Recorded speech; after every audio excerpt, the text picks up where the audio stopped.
सर्वांना सांगतो, ऐकून घ्या. तुम्ही आलात हे स्वामींसाठी आलात, सर्व भाविक आलात हे अक्कलकोटला श्री स्वामींसाठी आलात. स्वामी आले चोळप्पांसाठी. हे स्वामींचे परमभक्त श्री चोळप्पा महाराज, ज्यांच्यासाठी भारत भ्रमण करून अक्कलकोटला आले, ते परमभक्त श्री चोळप्पांसाठी स्वामी महाराज अक्कलकोटला आले. या निवासी महाराजांचं जवळपास 21 वर्ष वास्तव्य होतं. 21 वर्ष वास्तव्य करून महाराजांनी ते 30 एप्रिल 1878 वार मंगळ दुपारी 4:30 वाजता महाराजांनी ध्येय त्याग केलेले. समोरचं जो चौतारा दिसतो का दगडी, तुम्हाला मंदिरात असलं असेल, दिसलं असेल, नसेल तर हा फोटो बघून घ्या. हा दगडी जो चौतारा दिसतो ती स्वामींची मूळ समाधी. जसं गाभार आहे मंदिरात, जसं गाभार आहे तसे खाली गाभार आहे. खालच्या गाभारात साक्षात स्वामींचा पद्मासन अवतारमध्ये तिथे ध्येय आहे. स्वामी त्याला ब्रह्मानंदी गुहा म्हणायचे. त्या गुहेमध्ये समाधी घेण्या काही दिवस अगोदर तिथे ध्यानाला बसायचे. ज्यावेळेस स्वामींना समाधी घ्यायची वेळ आली त्यावेळेस आपले परमभक्त श्री चोळप्पांना म्हणले होते की तुझी जायची वेळ आलेली, माझ्याकडून तुला काय हवं, दान, पैसा, दौलत, सोनं, नाणं जे काही मागशील ते मी तुला देईन. पण परमभक्त श्री चोळप्पा महाराज म्हणले मला काही नको. जी 21 वर्ष मी तुमची मनोभावाने सेवा केलो ते अखंड माझ्या असेच पुढच्या पिढीला तुमची सेवा घडू द्या. त्यावेळेस स्वामींनी म्हणले होते मी तुझ्या घरात समाधी घेणार आहे. पण हे माहीत असून सुद्धा ती कुठली दान, पैसा, दौलत, सोनं, नाणं याची अपेक्षा न करता मागताना तुझ्या पिढ्यांना तुझी सेवा घडू दे. हीच तुझी मला सेवा भावलेली म्हणून तुझी पुढची पिढी हे माझी सेवेत राहतील.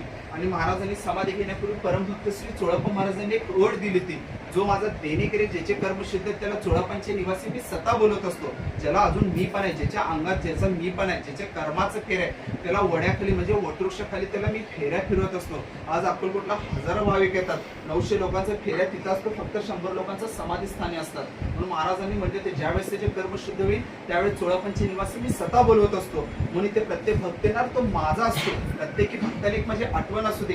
जे मंदिरातले पादुक्यांनी तुम्ही भाविकांनी रांगेत दर्शन घ्यालात ना, ते महाराजांनी आठवण म्हणून ठेवलेले पादुके. महाराजांनी समाधी घेतली, त्यानंतर 3 दिवसानंतर इथून समाधीतून आतून आवाज दिले ते हम गयानी अभी जिंदा आहे.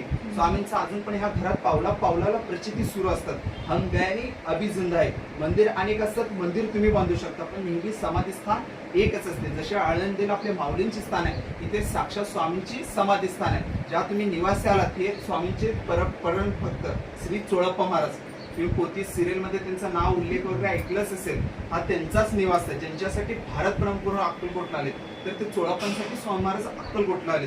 जेवढं मंदिरातलं तुम्हाला दगडी बांधकाम दिसतो तो महाराजांनी स्वतः बांधलेले आहेत. कारण जिथून तुम्ही एंट्री केला ते ह्या निवासपर्यंत अखंड चोळप्पा महाराजांचा वाडा. महाराजांचे 2 वाडे होते. एक वाडा स्वामींनी स्वतः पाडले आणि स्वतःसाठी समाधी स्थान बांधले. सगळीकडे शिष्यानी मंदिर बांधतात, ते स्वामींनी स्वतः मंदिर बांधलेलं आहे. म्हणून मंदिर अनेक असतात, मंदिर तुम्ही बांधू शकता, पण समाधी स्थान एकच असते. आज जे काही तुम्ही भाविक आलात हे महाराजांच्या इच्छेनुसार आलेलं. सकाळी 6 ते 10 अशी समाधी उघडी असतात, त्यामध्ये भक्तांची विधी पूजा वगैरे चालतात. आणि महाराजांनी समाधी घेण्यापूर्वी परमभक्त इथं महाराजांनी समाधी घेण्यापूर्वी चोळप्पा महाराजांना म्हणले ते पहिल्यांदा मी वर पहिले काही पाहुण्यांना हे दिन मान दिन. खंडोबा त्यांच्या 2 पत्नी माळसा आणि बाने, इकडे मयुरेश्वर गणपतीकडे शिवलिंग आहे. महाराजांनी ते माझे पाहुणे त्यांना वर मान देतो आणि मी स्वतः खाली बसतो. म्हणून आज हे जे काही तुम्ही ह्या स्थानात भाविक आलात, म्हणून ह्या स्थानात कुठले प्राण प्रतिष्ठा मूर्ती पादुका वगैरे काही स्थापना नाही. जे काही ना साक्षात स्वामींचा ध्येय. जे काही तुम्ही भाविक आलात हे महाराजांच्या इच्छेनुसार आलेलं. सर्वांनी हात जोडायचा आणि तुम्ही सर्वजण खाली वाचूनच वर आले असेल. 2 मिनिट व्हिडिओ बंद कर, मी सांगतो.